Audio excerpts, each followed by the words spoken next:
God-given prophecy is history in advance. Church history is his story of Jesus building his church in the world from his place seated at the right hand of the Father in providence. The History of Protestantism by James A. Wiley is perhaps one of the most complete chronicles of that history. Thank you for joining me. We will continue right where we left off last time. But in the middle of the 16th century, the breath of Protestantism from the north began to move over these colonies. The pastors who visited told them of the synod which had been held at Angrogna 1532, and which had been as the beginning of months to the ancient Church of the Valleys. More glorious tidings still did they communicate to the Christians of Calabria. In Germany, in France, in Switzerland, and in Denmark, the old gospel had blazed forth in a splendor unknown for ages. The lamp of the Alps was no longer the one solitary light in the world. Around it was a circle of mighty torches, whose rays, blending with those of the older luminary, were combining to dispel the night from Christendom.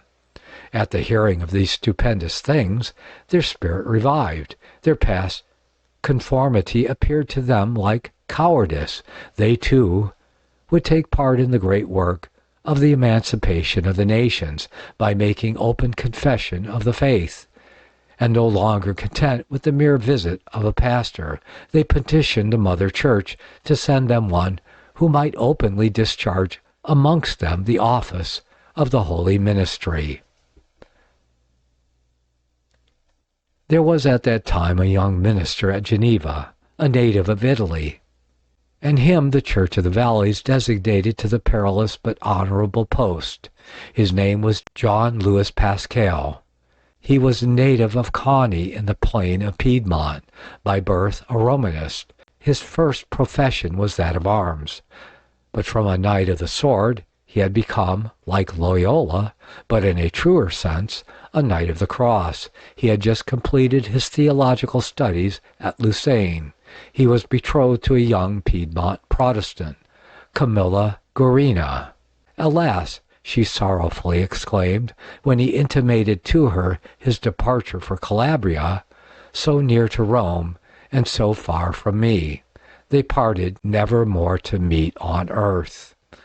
The young minister carried with him to Calabria the energetic spirit of Geneva. His preaching was with power.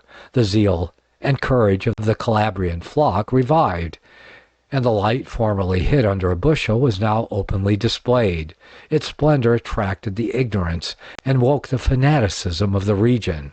The priests, who had tolerated a heresy that had conducted itself so modestly and paid its dues so punctually, could be blind no longer. The Marquis of Spinello, who had been the protector of these colonists hitherto, finding his kindness more than repaid in the flourishing condition of his states, was compelled to move against them. That dreadful thing, Lutheranism, he was told, had broken in and would soon destroy all things. The Marquis summoned the pastor and his flock before him.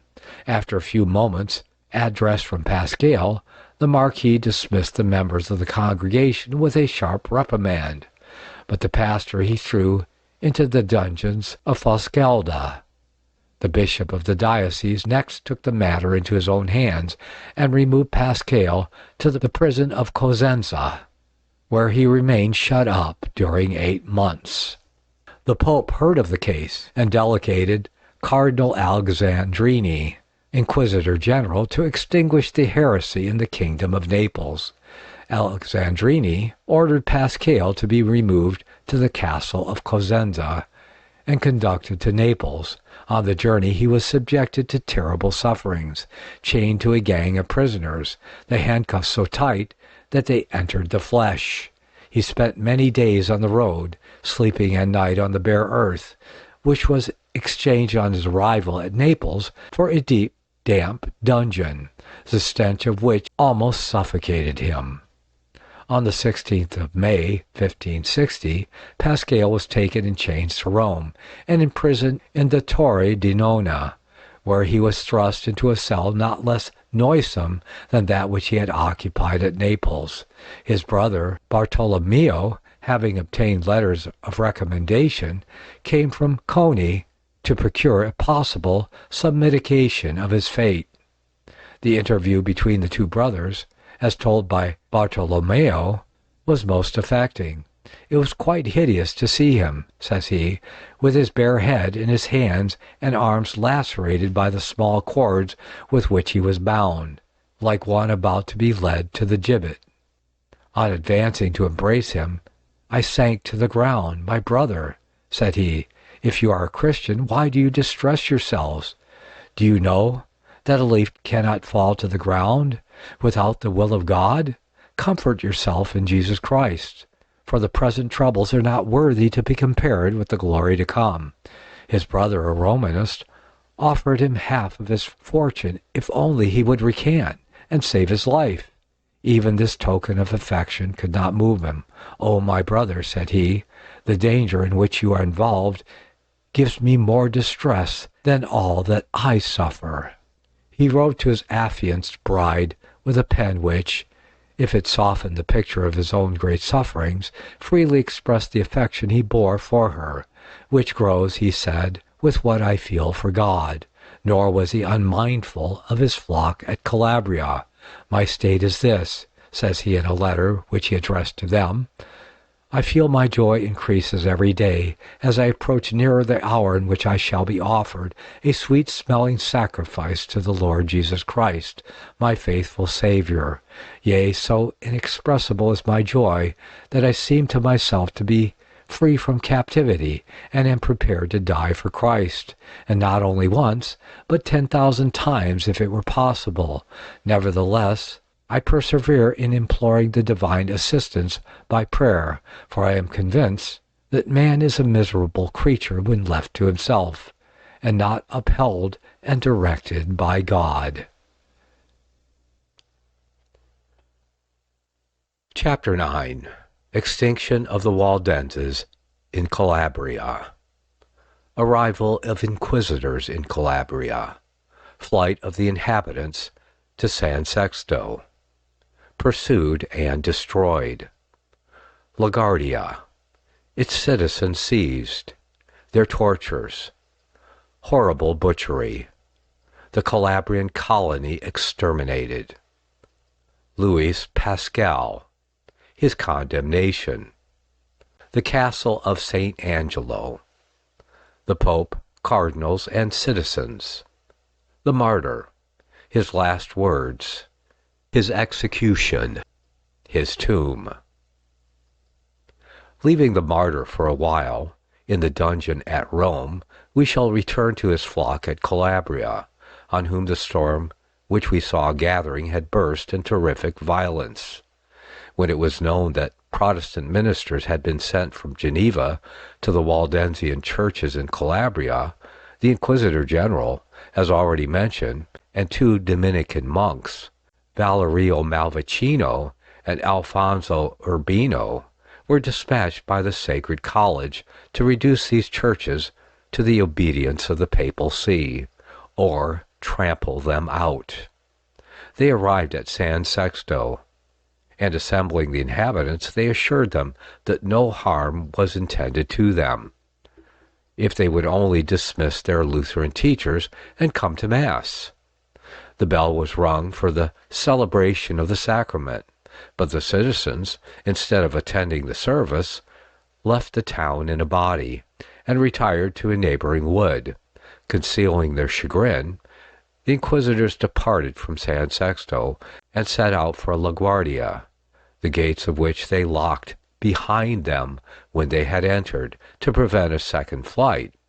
Assembling the inhabitants, they told them that their co-religionists of San Sexto had renounced their errors, and dutifully attended Mass, and they exhorted them to follow their good example, and return to the fold of the Roman shepherd, warning them at the same time that should they refuse, they they would expose themselves as heretics to the loss of goods and life.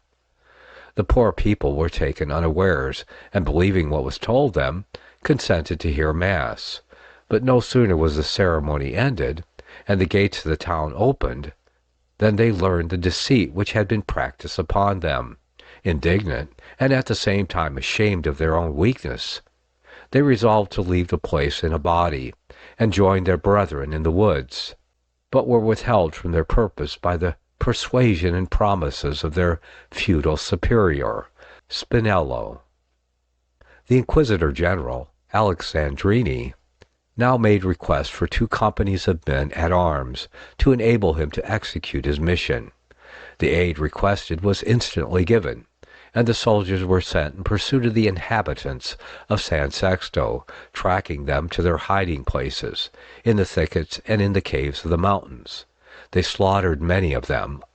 Others, who escaped, they pursued with bloodhounds, as if they had been wild beasts.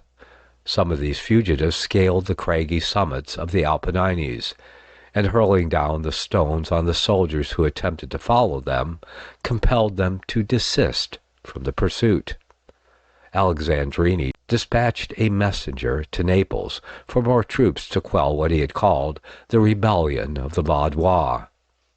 The viceroy obeyed the summons by coming in person with an army. He attempted to storm the fugitives, now strongly entrenched in the great mountains, whose summits of splintered rock, towering high above the pine forests that clothed their sides, presented to the fugitives an almost inaccessible retreat. The Waldenses offered to emigrate, but the viceroy would listen to nothing but their return within the pale of the Church of Rome. They were prepared to yield their lives rather than accept peace on such conditions. The viceroy now ordered his men to advance, but the shower of rocks that met his soldiers in the ascent hurled them to the bottom, a discomfited mass in which the bruised, the maimed, and the dying were confusedly mingled with the corpses of the killed. The viceroy, seeing the difficulty of the enterprise, issued an edict promising a free pardon to all bandits, outlaws, and other criminals who might be willing to undertake the task of scaling the mountains and attacking the strongholds of the Waldenses. In obedience to this summons, there assembled a mob of desperadoes who were but too familiar with the secret paths of the Apennines. Threading their way through the woods and clambering over the great rocks, these assassins rushed from every side on the barricades of the summit and butchered the poor Vaudois. Thus were the inhabitants of San Sexto exterminated, some dying by the sword, some by the fire, while others were torn by bloodhounds or perished by famine. While the outlaws of the Neapolitan viceroy were busy in the mountains, the Inquisitor General and his monks were pursuing their work of blood at LaGuardia, the military force at their command not enabling them to take summary measures with the inhabitants. They had recourse to a stratagem. Enticing the citizens outside the gates and placing soldiers in ambush, they succeeded in getting into their power upwards of 1,600 persons. Of these, 70 were sent in chains to Montalto, and tortured in the hope of compelling them to accuse themselves of practicing shameful crimes in their religious assemblies. No such confession, however, could the most prolonged tortures wring from them. Stefano Carlino, says Macri, was tortured till his bowels gushed out, and another prisoner named Verminel was kept during 8 hours on a horrid instrument called the Hell, but persisted in denying the atrocious calumny. Some were thrown from the tops of towers, or precipitated over cliffs. Others were torn with iron whips, and finally beaten to death with fiery brands, and others, smeared with pitch, were burned alive. But these horrors pale before the bloody tragedy of Montalto, enacted by the Marquis de Buccinisi, whose zeal was quickened, it is said, by the promise of a cardinal's hat to his brother, if he would clear Calabria of heresy. One's blood runs cold at the perusal of the deed. It was witnessed by a servant of Ascanio Caraccioli, himself a Roman Catholic, and described by him in a letter, which was published in Italy, along with other accounts of the horrible transaction, and has been quoted by Macri. Most illustrious Sir, I have now to inform you of the dreadful justice which has begun to be executed on these Lutherans early this morning, being the 11th of June, and to tell you the truth, I can compare it to nothing but the slaughter of so many sheep. They were all shut up in one house as in a sheepfold. The executioner went in, and bringing out one of them, covered his face with a napkin, or benda, as we call it, and led him out into a field near the house, and causing him to kneel down, cut his throat with a knife. Then, taking off the bloody napkin, he went and brought out another, whom he put to death after the same manner. In this way the whole number, amounting to 88 men, were butchered. I leave you to figure to yourself the lamentable spectacle, for I can scarcely refrain from tears while I write. Nor was there any person, after witnessing the execution of one, could stand to look on a second.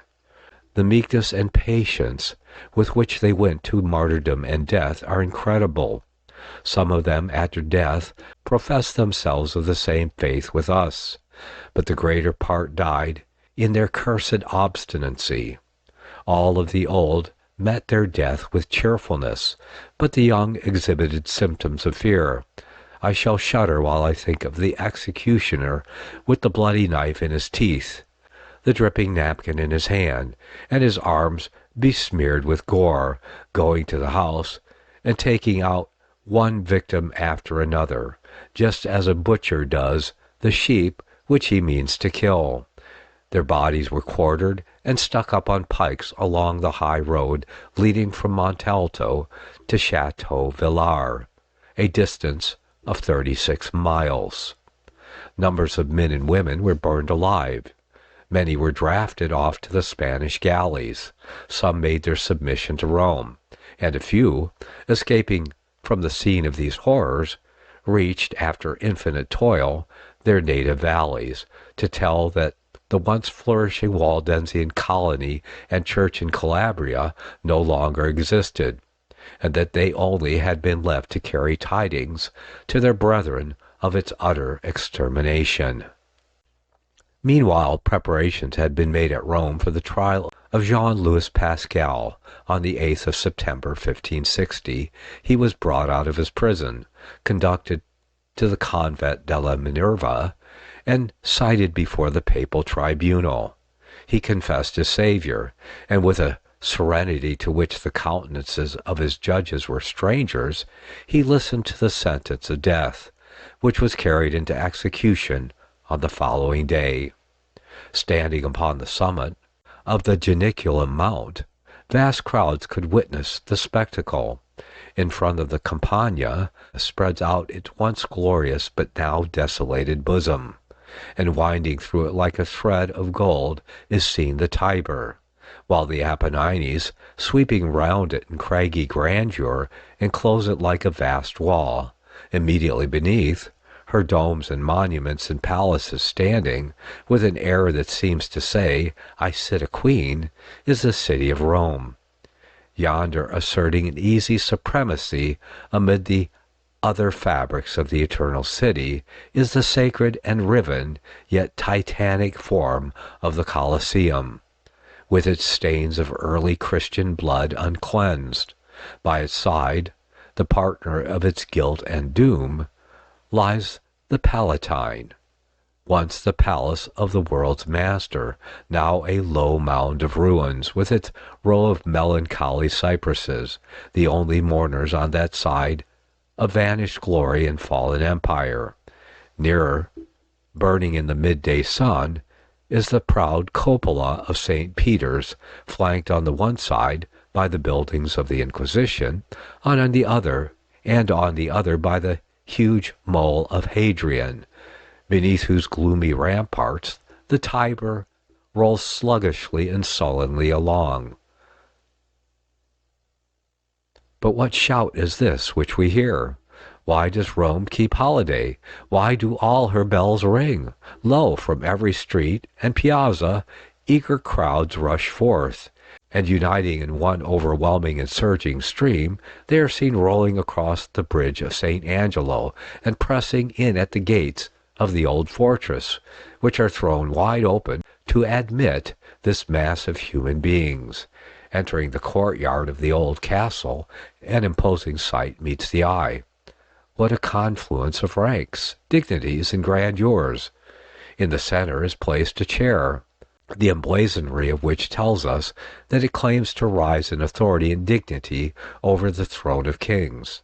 The pontiff, Pius IV, has already taken his seat upon it, for he has determined to be present at the tragedy of the day.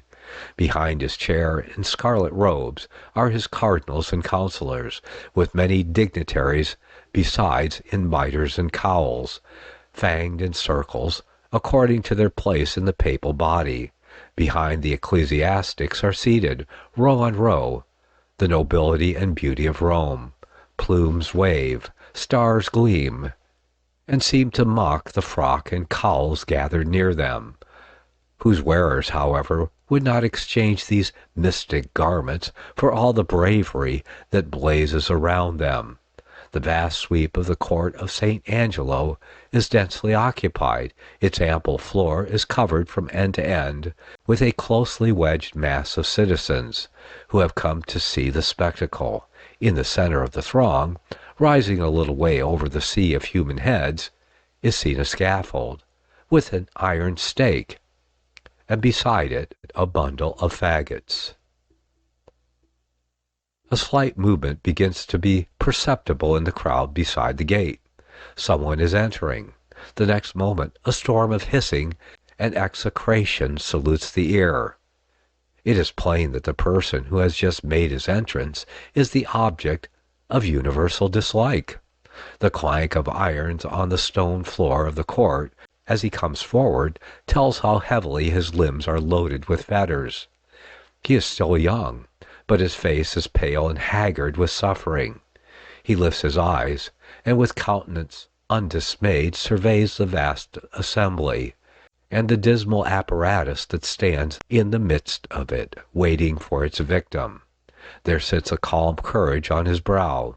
The serene light of deep, untroubled peace beams in his eye. He mounts the scaffold and stands beside the stake. Every eye is now turned, not on the wearer of the tiara, but on the man who is clad in the San Benito. "Good people," says the martyr, and the whole assembly keeps silent. "I am come here to die for confessing the doctrine of my divine Master and Savior Jesus Christ." Then turning to Pius IV, he arraigned him as the enemy of Christ, the persecutor of his people, and the Antichrist of Scripture. He concluded by summoning him and all his cardinals to answer for their cruelties and murders before the throne of the Lamb. At his words, says the historian Crespin, the people were deeply moved, and the Pope and the cardinals gnashed their teeth. The inquisitor hastily gave the signal. The executioners came round, and having strangled him, they kindled the faggots, and the flames blazing up speedily reduced his body to ashes. For once the Pope had performed his function with his key of fire, which he may truly claim to carry, he had opened the celestial doors, and had sent this poor prisoner from the dark dungeons of the Inquisition to dwell in the palace of the sky. So died, or rather passed into the life eternal, Jean-Louis Pascal, the Waldensian missionary and pastor of the flock in Calabria. His ashes were collected and thrown into the Tiber, and by the Tiber they were borne to the Mediterranean, and this was the grave of the preacher-martyr, whose noble bearing and undaunted courage before the very Pope himself gave added value to his splendid testimony for the Protestant cause. Time may consume the marble, violence or war may drag down the monumental pile. the pyramids that cleave heaven's jeweled portal, Helene Jove's star-spangled dome, the tomb where rich Mausolus sleeps, are not immortal.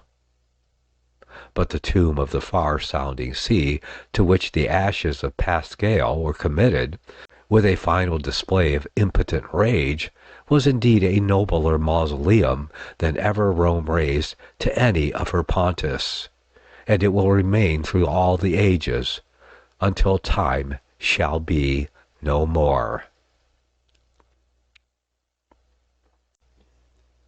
Chapter 10. The Year of the Plague. Peace. Reoccupation of their homes. Partial famine. Contributions of foreign churches. Castrocaro, governor of the valleys. His treacheries and oppression. Letter of Elector Palatine to the Duke. A voice raised for toleration. Fate of Castrocaro. The plague. Awful ravages. 10,000 deaths. Only 2 pastors survive. Ministers come from Switzerland. Worship conducted henceforward in French. A whole century nearly wore away between the trampling out of the Protestant Church in Calabria and the next great persecution which befell that venerable people whose tragic history we are recording. We could touch on a few only, and these the more prominent of the events which fill up the interval. The war that La Trinita so ingloriously for himself had waged against the Waldenses ended, as we have seen, in a treaty of peace, which was signed at Cavour on the 5th of June, 1561, between Philip of Savoy and the deputies of the valleys. But though the cloud had rolled past, it had left numerous and affecting memorials of the desolation it had inflicted. The inhabitants descended from the mountains to exchange the weapons of war for the spade and the pruning knife. With steps slow and feeble, the aged and the infirm were led down into the vales, to sit once more at noon or at eve beneath the shadow of their vines and ancestral chestnut trees. But alas, how often did the tear of sorrow moisten the eye as it marked the desolation and ruin, as it deformed those scenes lately so fair and smiling, the fruit-bearing trees cut down, vineyard and cornfield marred, hamlets burned, villages, in some cases, a heap of ruins, all testify to the rage of the enemy who had invaded their land. Years must pass before these deep scars could be effaced, and the beauty of their valleys restored. And there were yet tender griefs weighing upon them. How many were there who lived under the same wood with them, and joined night and morning in the same psalm, who would return no more? Distress bordering on famine began to invade the valleys. 7 months of incessant fighting had left them no time to cultivate the fields, and now the stock of last year's provisions was exhausted, and starvation stared them in the face. Before the treaty of peace had been signed, the time of sowing was past, and when the autumn came, there was scarcely anything to reap. Their destitution was further aggravated by the fugitives from Calabria, who began about this time to arrive in the valleys. Escaping with nothing but their lives, they presented themselves in hunger and nakedness. Their brethren opened their arms to receive them, and though their own necessities were great, they nevertheless shared with them what little they had. The tale of the suffering now prevailing in the valleys was known in other countries, and evoked the sympathy of their Protestant brethren. Calvin, with characteristic promptness and ardor, led in the movement for their relief. By his advice they sent deputies to represent their case to the churches of Protestantism abroad, and collections were made for them in Geneva, France, Switzerland, and Germany. The subscriptions were headed by the Elector Palatine, after whom came the Duke of Württemberg, the Canton of Bern, the church at Strasbourg, and others. By and by, seed time and harvest were restored to the valleys. Smiling chalets began once more to dot the sides of their mountains, and to rise by the banks of their torrents, and the miseries which La Trinita's campaign had entailed upon them were passing into oblivion, when their vexations were renewed by the appointment of a deputy governor of their valleys, Castracaro, a Tuscan by birth. This man had served against the Vaudois as a colonel of the militia under La Trinita. He had been taken prisoner in an encounter with them, but honorably treated, and at length generously released. He returned the Waldenses evil for good. His appointment as governor of the valleys he owed mainly to his acquaintance with the Duchess Margaret, the protectress of the Vaudois, into whose favor he had ingratiated himself by professing a warm affection for the men of the valleys, and his friendship with the Archbishop of Turin, to whom he had pledged himself to do his utmost to convert the Vaudois to Romanism. When at length Castracaro arrived in the valleys, in the character of governor, he forgot his profession to the Duchess, but faithfully set about fulfilling the promise he had made to the Archbishop. The new governor began by restricting the liberties guaranteed to their churches in the Treaty of Peace. He next ordered the dismissal of certain of the pastors, and when their congregations refused to comply, he began to fine and imprison the recusants. He sent false and calumnious reports to the court of the Duke, and introduced a troop of soldiers into the country, on the pretext that the Waldenses were breaking out into rebellion. He built the fortress of Mirabeau, at the foot of the Croix de la Croix, in the narrow gorge that leads from the Bobbio to France, to close this gate of exit from their territory, and overawe the valley of Lucerna. At last he threatened to renew the war, unless the Waldenses should comply with his wishes. What was to be done? They carried their complaint and remonstrance to Turin, but alas, the ear of the Duke and Duchess had been poisoned by the malice and craft of the governor. Soon again the old alternative would be presented to them, the Mass or death. In their extremity they sought the help of the Protestant princes of Germany. The cry from the Alps found a responsive echo from the German plains. The great Protestant chiefs of the fatherland, especially Frederick, Elector Palatine, saw in these poor oppressed herdsmen and vine-dressers his brethren, and with zeal and warmth espoused their cause. He indited a letter to the Duke, distinguished for its elevation of sentiment, as well as the catholicity of its views. It is a noble defense of the rights of conscience, and an eloquent pleading in behalf of toleration. Let your Highness, says the Elector, know that there is a God in heaven, who not only contemplates the actions, but also tries the hearts and reins of men, and from whom nothing is hid. Let your Highness take care not voluntarily to make war upon God, and not to persecute Christ in his members. Moreover, will never advance the cause it pretends to defend. The ashes of the martyrs are the seed of the Christian Church, for the Church resembles the palm tree, whose stem only shoots up the taller, the greater the weights that are hung upon it. Let your Highness consider that the Christian religion was established by persuasion, and not by violence, and it is certain that religion is nothing else than a firm and enlightened persuasion of God and of his will, as revealed in his word, and engraven in the hearts of believers by his Holy Spirit. It cannot, when once rooted, be torn away by tortures. Thus did the Elector Palatine warn the Duke.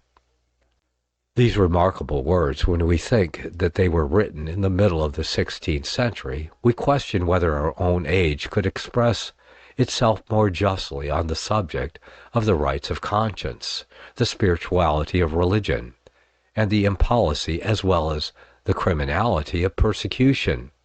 We sometimes apologize for the cruel deeds of Spain and France on the ground of the intolerance and blindness of the age. But 6 years before the St. Bartholomew Massacre was enacted, this great voice had been raised in Christendom for toleration. What effect this letter had upon the Duke, we do not certainly know, but from about this time, Castracaro moderated his violence. Though he still continued at intervals to terrify the poor people he so basely oppressed by fulminating against them the most atrocious threats. On the death of Emmanuel Philibert in 1580, the villainy of the governor came to light.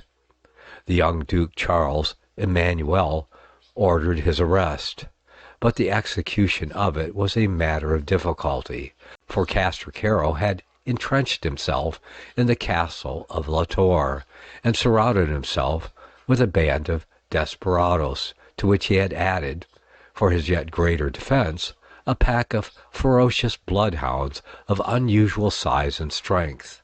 The captain of his guard betrayed him, and thus, as he had maintained himself by treachery, so by treachery did his doom at last overtake him. He was carried to Turin, where he perished in prison.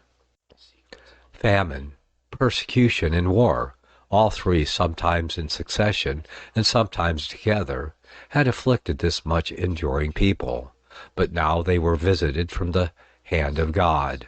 For some years they had enjoyed an unusual peace, and this quiet was the more remarkable inasmuch as all around their mountains Europe was in combustion. Their brethren of the Reformed Church in France, in Spain, and in Italy were falling on the field, perishing by massacre or dying at the stake, while they were guarded from harm.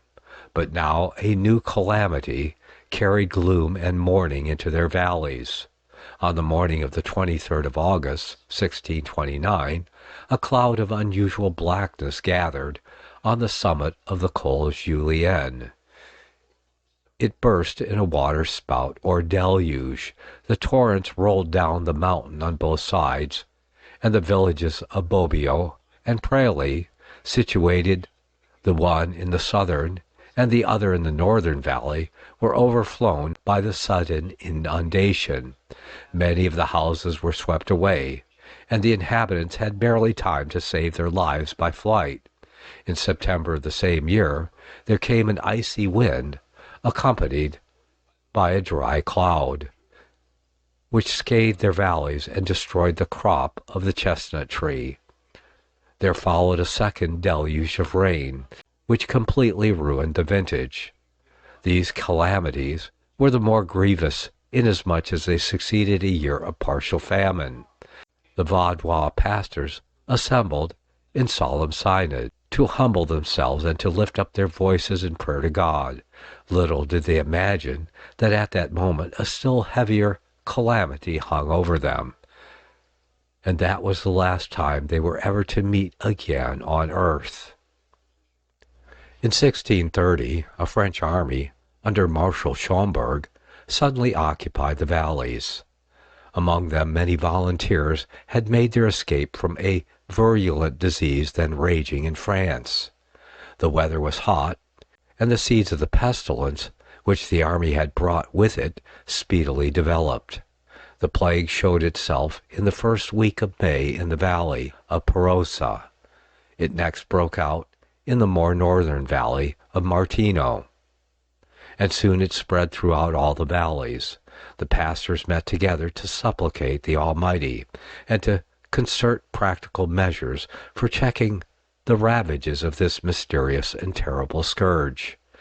They purchased medicine and collected provisions for the poor.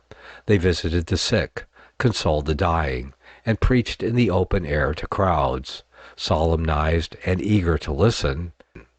In July and August the heat was excessive, and the malady raged yet more furiously. In the month of July, 4 of the pastors were carried off by the plague, In August, 7 others died, and in the following month another, the 12th, was mortally stricken. There remained now only 3 pastors, and it was remarked that they belonged to 3 several valleys, Lucerna, Martino, and Perosa. The 3 survivors met on the heights of Angrogna to consult with the deputies of the various parishes regarding the means of providing for the celebration of worship. They wrote to Geneva and Dauphine, requesting that pastors might be sent to supply the place of those whom the plague had struck down, that so the venerable Church of the Valleys, which had survived so many calamities, might not become extinct. They also recalled Antoine Leger from Constantinople. The plague subsided during the winter, but in spring, 1631, it rose up again in renewed force. Of the 3 surviving pastors, 1 other died, leaving thus only 2, Pierre Gillis of Lucerna and Valerius Gross of Martino. With the heats of the summer, the pestilence waxed in strength. Armies, going and coming in the valleys, suffered equally with the inhabitants. Horsemen would be seen to drop from the saddle on the highway, seized with sudden illness. Soldiers and sutlers, stuck in by paths, lay there infecting the air with their corpses. In Latour alone 50 families became extinct. The most moderate estimate of the numbers cut off by the plague is 10,000, or from a half to 2/3 of the entire population of the valleys. The corn in many places remained uncut, the grapes rotted on the bough, and the fruit dropped from the trees. Strangers who had come to find health in the pure mountain air obtained from the soil nothing but a grave. Towns and villages which had rung so recently with the sounds of industry were now silent. Parents were without children, and children were without parents. Patriarchs, who had been wont with pride and joy to gather round them their numerous grandchildren, had seen them sicken and die, and were now alone. The venerable pastor Gillis lost his 4 elder sons. Though continually present in the homes of the stricken and at the bedsides of the dying, he himself was spared to compile the monuments of his ancient church and narrate, among other woes, that which had just passed over his native land, and part of which he had been. Of the Vaudois pastors, only 2 now remained. The ministers hastened from Geneva and other places to the valleys, lest the old lamp should go out. The services of the Waldensian churches had hitherto been performed in the Italian tongue, but the new pastors could speak only French. Worship was henceforward conducted in that language, but the Vaudois soon came to understand it, their own accent tongue being a dialect between the French and the Italian. Another change introduced at this time was the assimilation of their ritual to that of Geneva, and farther the primitive and affectionate name of Barbe was dropped, and the modern title substituted, Monsieur es Ministry. Chapter 11. The Great Massacre. Preliminary Attacks. The Propaganda de Fide. Marcianus de Pianeza. Gestaldo's order, its barbarous execution, greater sorrows, perfidy of Pianeza, the massacring army, its attack and repulse, treachery. The massacre begins, its horrors, modes of torture, individual martyrs. Leger collects evidence on the spot. He appeals to the Protestant states. Interposition of Cromwell. Mission of Sir Samuel Morland.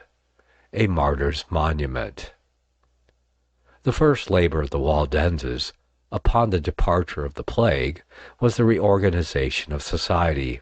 There was not a house in all their valleys where death had not been. All ties rent. The family relationship was all but extinct.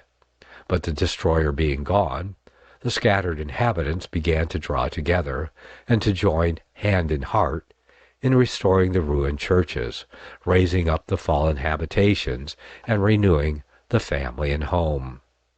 Other events of an auspicious kind, which occurred at this time, contributed to revive the spirits of the Waldenses, and to brighten with a gleam of hope the scene of the recent great catastrophe. The army took its departure, peace having been signed between the French monarch and the Duke, and the valleys returned once more under the dominion of the House of Savoy. A decade and a half of comparative tranquility allowed the population to root itself anew, and their valleys and mountainsides to be brought again under tillage. 15 years, how short a breathing space amid storms so awful! These 15 years draw to a close. It is now 1650, and the Vaudois are entering within the shadow of their greatest woe. The throne of Savoy was at this time filled by Charles Emmanuel II, a youth of 15. He was a prince of mild and humane disposition, but he was counseled and ruled by his mother, the Duchess Christina, who had been appointed regent of the kingdom during his minority. That mother was sprung of a race which have ever been noted for their dissimulation, their cruelty, and their bigoted devotion to Rome. She was the daughter of Henry IV of France, and his second wife, Mary de Medici, daughter of Francis II, Duke of Tuscany. The ferocious temper and gloomy superstition of her ancestors, the Medici, a name so conspicuously mixed up with the world-execrated Massacre of St. Bartholomew, had descended to the Duchess Christina. In no other reign did the tears and blood of the Waldenses flow so profusely, a fact for which we cannot satisfactorily account, unless on the supposition that the sufferings which now overwhelmed them came not from the mild prince who occupied the throne, but from the cold, cruel, and bloodthirsty regent who governed the kingdom. In short, there is reason to believe that it was not the facile spirit of the House of Savoy, but the astute spirit of the Medici, prompted by the Vatican, that enacted these scenes of carnage that we are now to record. The blow did not descend all at once. A series of lesser attacks heralded the great and consummating stroke. Machinations, chicaneries, and legal robberies paved the way for an extermination that was meant to be complete and final. First of all came the monks. We have seen the plague with which the valleys were visited in 1630. There came a second plague, not this time the pestilence, but a swarm of Capuchins. They had been sent to convert the heretics, and they began by eagerly challenging the pastors to a controversy in which they felt sure of triumphing. A few attempts, however, convinced them that victory was not to be so easily won as they had fondly thought. The heretics made a pope of their Bible, they complained. And as this was a book which the fathers had not studied, they did not know where to find the passages which they felt sure would confute the Vaudois pastors. They could silence them only by banishing them, and among others whom they drove into exile was the accomplished Antoine Leger, the uncle of the historian. Thus the people were deprived of their natural leaders. The Vaudois were forbidden on pain of confiscation and death to purchase or farm lands outside their own narrow territories. Certain of their churches were closed.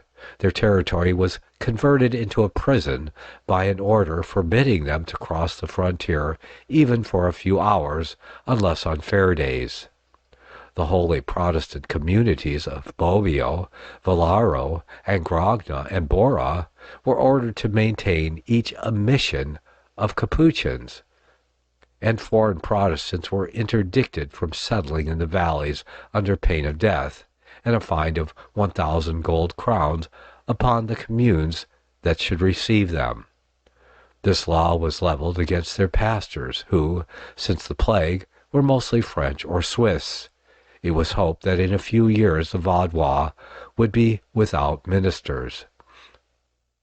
Monts de Piété were established to induce the Vaudois, whom confiscations, bad harvests, and the billeting of soldiers had reduced to great straits, to pawn their goods, and when all had been put in pledge, they were offered restitution in full on condition of renouncing their faith.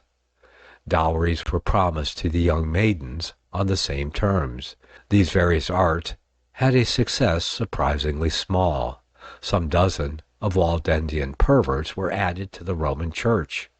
It was plain that the good work of proselytizing was proceeding too slowly. More efficient measures must be attempted. The Society for the Propagation of the Faith, established by Pope Gregory XV in 1622, had already spread over Italy and France. The object of the society was originally set forth in words sufficiently simple and innocent: de propaganda fide, for the propagation of the faith. Since the first institution of this society, however, its object had undergone enlargement, or, if not its object, at all events its title. Its first modest designation was supplemented by the emphatic words, et extirpandus hereticis, and the extirpation of heretics. The membership of the society soon became numerous. It included both laymen and priests, all ranks, from the noble and the prelate to the peasant and the pauper, pressed forward to enroll themselves in it, the inducement being a plenary indulgence to all who should take part in the good work, so unmistakably indicated in the one brief and pithy clause, et extirpandus hereticis. The societies in the smaller towns reported to the metropolitan cities, the metropolitan cities to the capital, and the capitals to Rome, where, in the words of Ledger, sat the great spider that held the threads of this mighty web. I wish to express a special thanks to all the supporters of First Amendment Radio and our mission on true prophecy reformation. If you would like to support the work here with a special one-time gift, it would be greatly appreciated. We, however, always prefer an ongoing, faithful gift of support for the labor that continues here always. So please consider carefully how much you are able to continue without undue hardship to your own household. In the least, please like and share and subscribe wherever you are receiving this work. Thank you.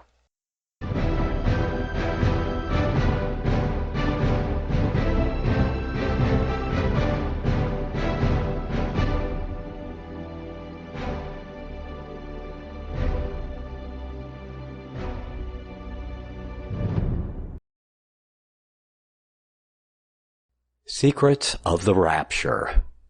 Is there a 500-year-old conspiracy? A propaganda machine so pervasive and entrenched, yet so elusive that the entire world could be taken in by it, working in plain sight, but unseen by the world for what it truly is?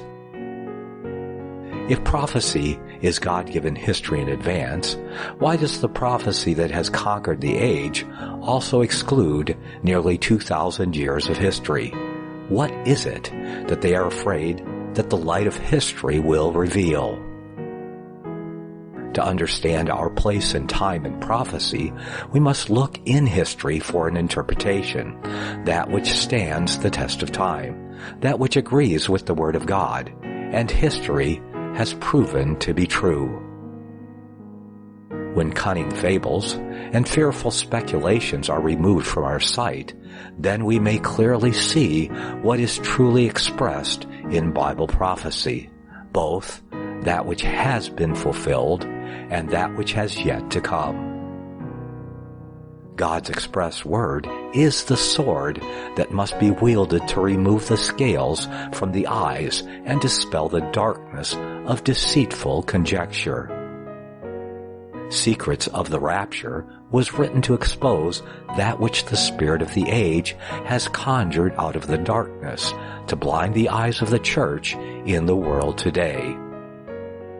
Secrets of the Rapture, Deconstructing Pre-Tribulation Dispensational Futurism by yours truly, Nicholas Arthur, is now available at Amazon.